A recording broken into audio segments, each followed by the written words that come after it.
보이지 않아도 날 위해 일하시네. 주 나의 인도자 항상 함께 하시네. 사랑과 힘 베푸시며 인도하시네.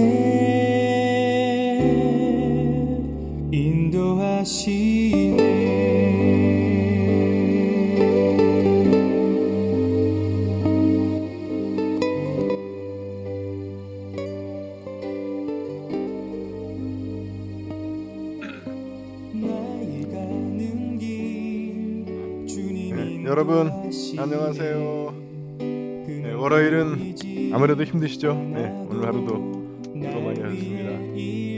아침엔 기도, 저녁엔 성경, 코로나 시대를 주님과 헤쳐나가는 크리스천의 비밀무기, 최후의 보루, 능력인 줄 믿습니다. 코로나가 보릿고개라고 그래서 역시 우리가 의지할 거는 하나님밖에 없는 줄 믿습니다.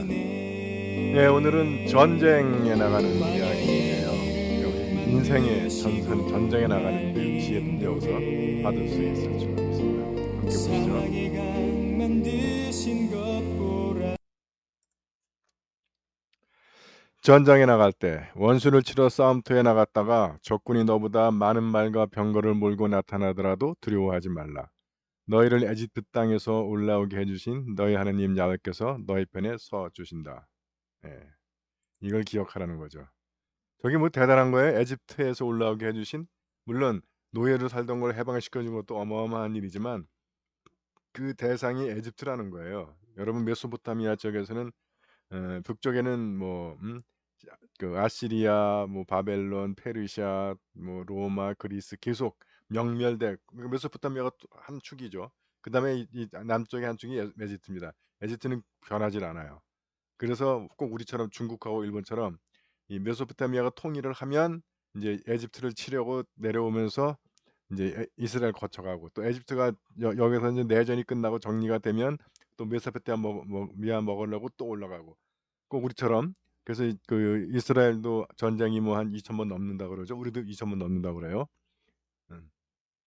그러니까 에집트는 당대 최강대국인데 그걸 거꾸로 틀었다는 거예요.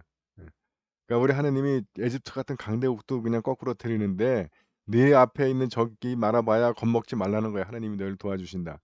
그럼 우리 앞에 있는 많은 말과 병거가 뭐예요? 문제와 역경과 고난과 난관이 되겠죠. 그런 거 시련이 되고 그런 걸 만난다 하더라도 겁먹지 말라 하는 거예요.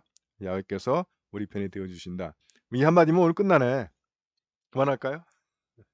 조금 더 가자고요.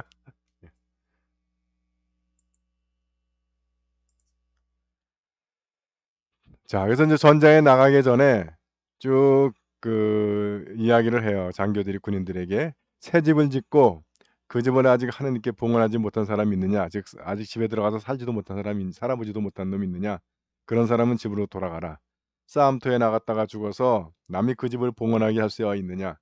그다음에 포도원을 새로 갖고 놓고 아직 맛도 보지 못한 사람이 있느냐? 그런 사람은 집으로 돌아가라. 싸움터에 나갔다가 죽어서 남이 그 맛을 보게 할 수 남이 그걸 차지하게 할 수 없지 않느냐. 또 약혼만 해놓고 아직 결혼하지 못한 사람이 있느냐? 그런 사람은 집으로 돌아가라. 괜히 싸움터에 죽어가지고 남인 그 여자랑 결혼을 하게 되면 안 되니까. 그래서 지금 현재 새집 지은 사람, 포도원 새로 가꾼 사람, 새장 같은 사람 이야기했지만 결론은 뭐냐 하면 군인들에게 두렵고 겁나는 사람이 있느냐? 그런 사람은 집으로 가라는 거예요. 미련 남고 캥기고 그런 사람에서 다 가라는 거예요. 그런 사람 있어봐야 사기만 떨어진다는 거예요. 교회도 그렇습니다.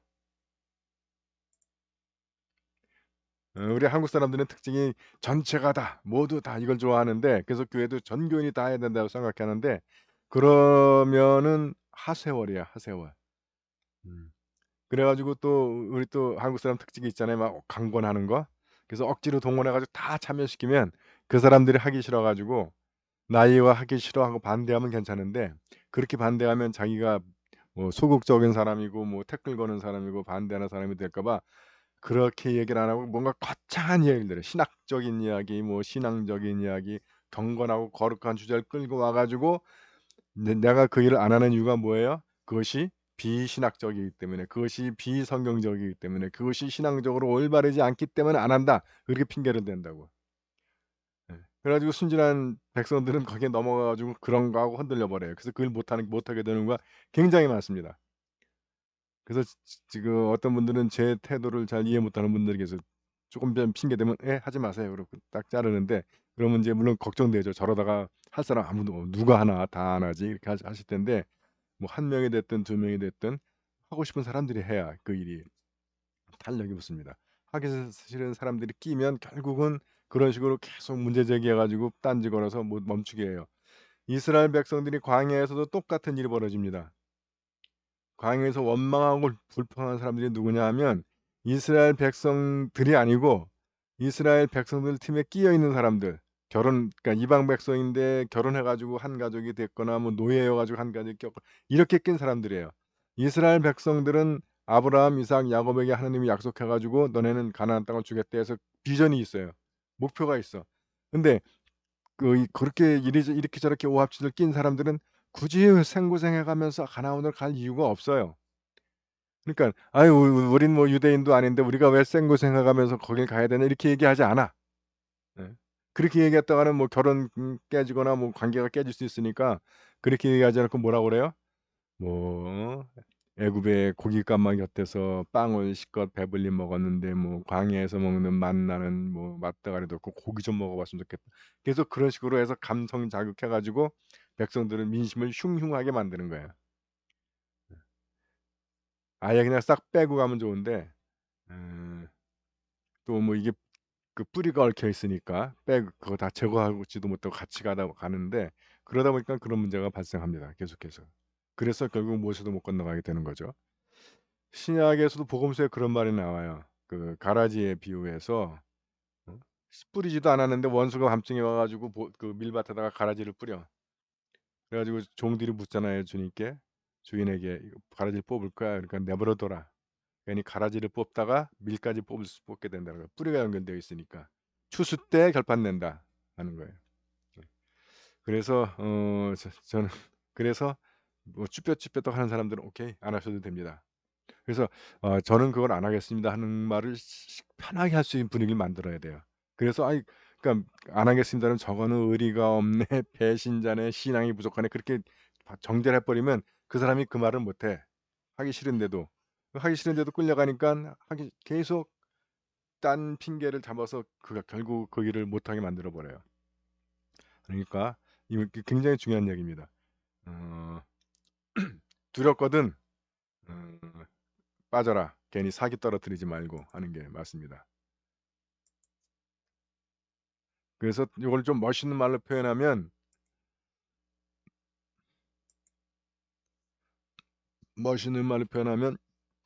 비전이 같은 사람들끼리 일을 해야 돼요. 또는 사명이 같은 사람들끼리 일을 하는 겁니다. 그래서 그 일이 성과가 있으면 전염돼요. 다른 사람들도 그러면 비로소 다른 사람들도 참여하게 되는 거죠. 공성전의 매뉴얼. 어떤 성에 접근하여 치고자 할 때는 먼저 화평하자고 외쳐라. 만일 그들이 너희와 화평하기로 하고 성문을 열거든 너희는 안에 있는 백성들을 노무자로 삼아 부려라. 만일 그들이 너희와 화평할 생각이 없어서 싸움을 걸거든 너희는 그 성을 포위 공격하여라. 너희 하나님 야훼께서 그 성을 너희 손에 붙이실 터이니 거기에 있는 남자를 모두 칼로 죽여. 남자는 불쌍해. 그러나 여자들과 아이들과 가축들과 성 안에 있는 다른 모든 것은 전리품으로 차지하여도 된다. 너희 하나님 야훼께서 너희 원수들에게서 빼앗아 주시는 전리품을 너희는 마음대로 쓸 수가 있다. 오늘날에도 이 전리품이 있습니다. 기도의 전리품이에요. 영적 전투라 해야 되나? 기도를 영적 전투라고 그러죠. 어. 그래서 뭐 지금 우리가 그 우리 가족 중에 이제 세례받고도 교회 믿음을 이제 잃은 가족들, 또 아직 세례를 안 받은 가족들, 또 우리 냉담하는 교우들 위해서 기도 운동 시작을 했는데, 그것이 영적 전쟁이거든요. 출애굽기 할 때 배웠죠. 이 이스라엘 백성이 애굽을 나와서 시내 산으로 가는 것이 그 목적이 뭐예요? 예배하기 위해서. 근데 파라오가 그 예배하러 가는 걸 계속 못하게 막는 거예요. 그래서 그 이스라엘 백성들이 예배를 하기 위해서 시내산까지 가기 위해서는, 광야로 가기 위해서는 10 가지의 재앙이 있는 거고, 마지막에 예, 그 이집트의 마다들과 짐승의 맞배가 다 죽는 거예요. 유혈낭자한 영적 전쟁이 있는 겁니다. 그 오늘날 우리가 교회 오는 데에도 그런 영적 전쟁이 있는 거예요. 그래서 홍해 바다를 건너게 되면 더 이상 파라오가 쫓아오지 못해. 근데 홍해 바다를 건너지 못하면 곧 갈 것 같은데 못 가요 계속. 10번 싸울 때 계속 파라오가 끝까지 못 가게 하지 않아요. 세 번째인가부터 "가도 좋다." 그러면서 계속 조건 걸잖아. 응? "남자만 가라." 뭐 "재산은 놓고 가라." 뭐 "멀리 가지 말아라." 뭐 하라, 뭐 하라 그렇게. 그래서 교회 나가겠습니다라고 말을 하는데 이게 쉽지가 않은 거예요. 교회 가려고 그러면 뭐 갑자기 차가 펑크가 나고, 또 교회 가려고 그러면 갑자기 애가 아파 가지고 교회가 아니라 병원으로 가고. 어. 헌금도 똑같아요. 헌금하려고 그러면 뭐 갑자기 병원 갈 일이 생기고, 뭐 부도가 나고, 뭐 도둑 맞고, 다 그런 거예요. 그래서 그러니까 우리가 시간과 돈도 정성, 재능 이거 다 하나님을 위해서 쓸 것인지, 아니면 세상에 그냥 흐지부지 날릴 것인지 결정을 해야 됩니다. 그래서 우리가 하나님께 드려야 할 것을 하나님께 드리지 않으면 이상하게 다른 쪽으로 다 나가게 되는 거예요. 그래서 이 홍해 바다를 건너지 않으면 예배하고 싶은데도 이상하게 핑곗거리가 계속 생겨요. 갑자기 뭐 응? 집안에 큰일이 생겨서 결혼을 한다든가 초상이 나든가 계속 그런 일이 발생하는 겁니다. 근데 일단 홍해 바다를 딱 건너 버리고 나면 그다음부터 그런 것들이 아무런 문제가 되지 않아요. 예. 근데 지금 뭐 기도 뭐 어려워서 못 하고, 성경 어려워서 못 하고, 예배 어려워서 못 하고, 헌금 11조 어려워서 못 하고, 아직 홍해 바다를 안 건너신 겁니다. 건너시면 더 이상 그런 것들이 문제가 되지 않아요. 자, 또 오늘 제 포인트는 뭐냐면, 그래서 이 애굽에서 나오는 과정이 유혈낭자한 영적 전투가 있다는 거예요. 우리가 예배 드리는 것도 그런 영적 전투가 있는 겁니다. 그래서 우리가 주일날 오든 아니면 우리가 영상으로 아침 기도나 성경 통 통독과 묵상을 보는 것 자체가 영적 전쟁에서 승리했다는 거예요. 우리는 보지 못하지만 하늘나라의 영적 세계에서는 하나님과 이 사탄이 피비린내는 싸움이 있어서 지금 여러분들이 이 영상을 보시는 거예요. 그리고 거기에는 전리품이 있습니다.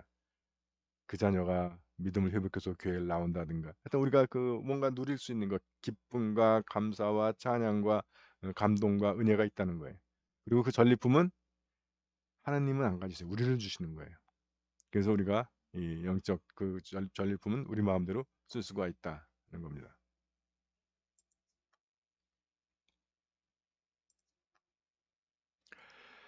그러나 너희 하나님 야훼께 유산으로 받은 이 민족들의 성읍들에서는 숨쉬는 것을 하나도 살려두지 말라. 헷족, 아모리족, 가나안족, 브리스족, 히위족, 여부스족은 너희 하나님 야훼께서 명령하신 대로 진멸시켜야 한다. 왜 그러냐 하면, 살려두었다가는 그들이 자기 신들에게 해 올리는 발칙한 일을 너희에게 가르쳐 주어 너희가 너희 하나님 야훼께 죄를 짓게 될 것이다. 그들을 따라가 본받고 그들을 따라가게 될 것이기 때문에 전멸시키라는 거예요. 이 말을 문자 그대로 해 가지고 이방 하나님은 이방족을 싹 모조리 죽이길 원하신다라고 이렇게 해서 하나님은 잔인하다 라고 결론 내리시는데, 아니고요. 포인트는 예, 너네들 그거 따라가지 말라는, 오늘날 우리가 이거 적용하는 것도 그렇습니다. 그래서 우리가 지금 옛날처럼 이렇게 죽였다가는 살인죄가 되니까 아예 예수 안 믿는 인간들하고는 어울리지도 않는다, 그렇게 적용하는 사람들이 있어요. 굳이 적용한다면 그렇게 적용하는 게 맞긴 한데, 그 의미는 그러면 우리는 전도할 수 없고 어 우린 다 산속에 들어가 살아야 돼요. 근데 그런데 하나님이 전도하라고 하신 얘기는, 그러면 하나님이 이 말했다 저 말했다 하시는 분이냐? 그게 아니고, 우리가 비록 그분들랑 같이 섞여 살지만 그들을 따라가서 안 된다는 거예요. 그들의 스타일이나 가르침이나 원리 이런 것들을 어 한 가지라도 남겨 놓지 말라는 거예요. 전멸시키라는 거, 우리 마음속에서. 공성전의 지혜까지 알려줍니다. 한 성을 함락시키려고 포위 공격하는데 오랜 세월이 걸려더라도 거기에 있는 나무를 도끼로 마구 찍어내지는 말라. 나무에 여는 것을 따먹어야 할 터인데 찍어내면 되겠느냐. 들에 서 있는 나무가 사람처럼 너희를 피하여 성 안으로 들어갈 리 없지 않느냐. 진짜 이 문장이 진짜 재미있어. 너희는 어떤 나무가 과일을 맺지 않는 나무인지 알 것이다. 그런 나무는 찍어버려도 된다. 너희는 그런 나무로 성을 공략하는 기구를 만들고 너희에게 항거하는 성읍을 기어이 함락시켜야 한다. 그러나 열매를 맺는 나무는 남겨서 너네가 먹어야 한다는 거예요. 여러분 공성전은 상대가 항복하지 않으면 2-3년 걸리는 경우도 있어요. 최소한 몇 달은 걸려. 그러면 이제 전쟁에서 제일 중요한 것이 보급입니다. 군수. 그러니까 이게 그 장정들이 먹어야 싸울 거 아니야. 굶기면 싸움 끝나는 거예요. 그런데 그래서 보급로가 길면 이 전쟁은 아주 위험한 전쟁이 되는 겁니다. 그래서 나폴레옹이 독일 소련 쳐들어갔다가 망하는 거고, 보급로가 길어지니까. 일본이 저 동남아까지 갔다가 망하는 것도 보급로가 길어지니까 거의 뭐 일본 놈들이 굶주리고 완전 패잔병 돼가지고 막바지 끝나잖아요. 그래서 그 주변 나무들에서 열매 맺는 나무는 남겨두라는 거야. 야, 이런 지혜까지 알려주시는 하나님이 어디 계시? 이건 여러분 우리가 그 영적 전쟁에서 중요한 포인트입니다. 열매, 인격의 과실이나 그런 있는 사람들은 같이 가야 한다는 거죠. 예, 오늘은 이 전쟁에 대한 이야기, 이를 우리가 영적 전투에 적용을 해봤습니다. 자, 함께 생각해볼 문제, 전쟁 임하는 자세를 오늘에 적용한다면 어떤 경우들이 될까요?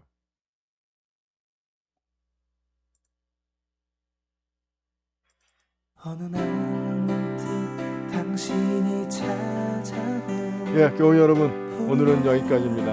여러분들 오늘 하루도 수고 많으셨습니다. 예, 주님의 보호하신 가운데 편안한 저녁 시간 되시기 바랍니다. 여러분들 사랑합니다. 행복하세요. 곳을 찾아 당신이 지나온 이 거리는 언제나 낯설게 느껴 그 어디에도 평화없네 참 평화없네 그렇지만 당신의 앞에 펼쳐진 주님의 숲에 지친 당신이 찾아온다면 숲은 두 팔을 벌려 그렇게도 힘들어했던 당신의 지친 어깨가 이젠 쉬도록 편히 쉬도록 여기 주님의 숲에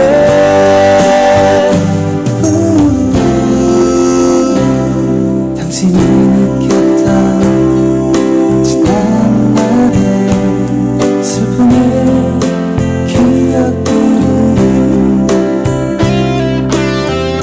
생각하고 잊어버리고 또 생각하네 그렇지만 당신의 앞에 펼쳐진 주님의 숲에 지친 당신이 찾아온다면 숲은 두 팔을 벌려 그렇게도 힘들어했던 당신의 지친 어깨가 이젠 쉬도록 편히 쉬도록